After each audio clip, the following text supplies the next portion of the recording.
ഞാൻ ജയിക്കാനായിട്ട് ഒരു കളിക്കിറങ്ങിയിട്ടുണ്ട്. അതിൽ തന്റെ സപ്പോർട്ട് വേണം എനിക്ക്. ഞാൻ മൃണാളിനെ പേഴ്സണലി കാണുന്നത് ഫുഡ് ബ്ലോഗിങ്ങിലെ അശ്വന്ത് ഗോക്കായിട്ടാണ് മൃണാളിനെ ഞാൻ പേഴ്സണലി കാണുന്നത്. കള്ളച്ചക്കന് വക്കാലത്തായിട്ട് നടക്കുക. കഴിവുകളെ പ്രശംസിക്കാൻ ശിവശേഖരൻ ഒരിക്കലും അമാന്തിച്ചിട്ടില്ല. അതായത് പറയേണ്ട കാര്യം പറയുക. ഒരു സ്ഥലത്ത് കയറി അവിടെ ഹൈജീനിക് ആയിട്ടുള്ള അറ്റ്മോസ്ഫിയർ അല്ലെങ്കിൽ അവിടുത്തെ ഫുഡ് ടേസ്റ്റ് ഇല്ലെങ്കിൽ, അവിടെ എന്താ സാധനം കൂടിയിട്ടുണ്ടെങ്കിൽ കുറഞ്ഞിട്ടുണ്ടെങ്കിൽ അത് അദ്ദേഹത്തിന്റെ അഭിപ്രായമായിട്ട് അദ്ദേഹം പറയുന്നു. ഞാൻ കണ്ണപ്പൻ, ടെസ്റ്റർ കണ്ണപ്പൻ. ടെസ്റ്ററാ? എന്ത് സാധനവും ടെസ്റ്റ് ചെയ്യും. സദ്യ പോരാ. കുഴപ്പമൊന്നുമില്ലോ. അത് നല്ല സദ്യ ഉണ്ണാത്തോണ്ട് തോന്നുന്നു. സാമ്പാറിലെല്ലാ കഷ്ണങ്ങളും കൂട്ടുകറിക്കാണെ പുക വേണം, പായസത്തിനാണെ മധുരം പോരാ. ഒന്നും നമ്പാൻ പറ്റൂല. ഇത് അവിടെ ഒരു ഈച്ച, അത് മൃണാൾ തന്നെയാണ് ആദ്യം അവിടെ ഈച്ച എന്ന് പറഞ്ഞത്. ഇത് നമ്മുടെ സറൗണ്ടിങ്ങിലുള്ള എൻവയോൺമെന്റിലുള്ള ഒരു സാധനം. ഇത് കംപ്ലീറ്റ്ലി നമുക്ക് കൺട്രോൾ ചെയ്യാൻ പറ്റൂല. പുറത്തു നിന്ന് നോക്കുമ്പോ എളുപ്പമാണ്, അകത്ത് വന്ന് കളിക്കുമ്പോഴേ എന്റെ പ്രയാസം മനസ്സിലാവും.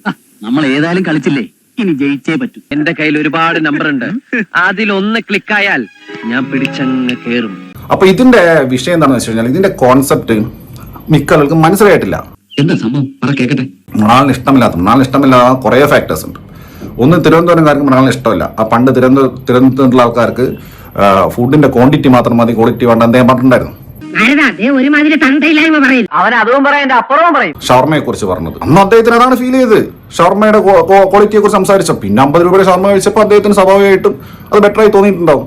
എന്റെ വായനൊന്നും കേൾക്കണ്ട. അയ്യോ ആശാനെ, ഇയാൾ അത്രക്കാരനല്ല, പഞ്ചപാവ. എനിക്ക് ഈ ചോറിന്റെ കൂടെ ഒരുപാട് സാധനങ്ങൾ ഇഷ്ടമേ അല്ല. ഞാൻ പലപ്പോഴും വിചാരിക്കണ ചില ഈ മീൽസ് ഒക്കെ ഉള്ള കടയിൽ പോയിട്ട് എന്തെന്നാ അവർ വിളമ്പി വെക്കുന്നത്.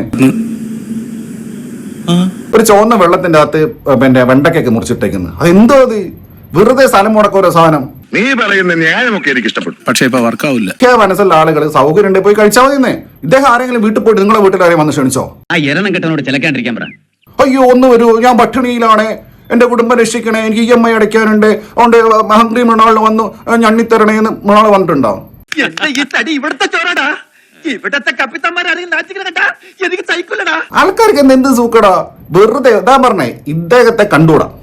എന്ത് കണ്ടിട്ടാ പറഞ്ഞത്? അയാളുടെ കള്ളും മരിച്ചു കുടിച്ചിട്ട് അയാൾക്ക് സന്തോഷമുള്ള എന്തെങ്കിലും ഒന്ന് പറയണ്ടേ? ഞാൻ പോട്ടെ. നീ അങ്ങനെ പോണ്ട. പഴോ കാപ്പിയോ ചായയോ പപ്പടോ ഒക്കെ കഴിച്ചിട്ട് പോയാൽ മതി.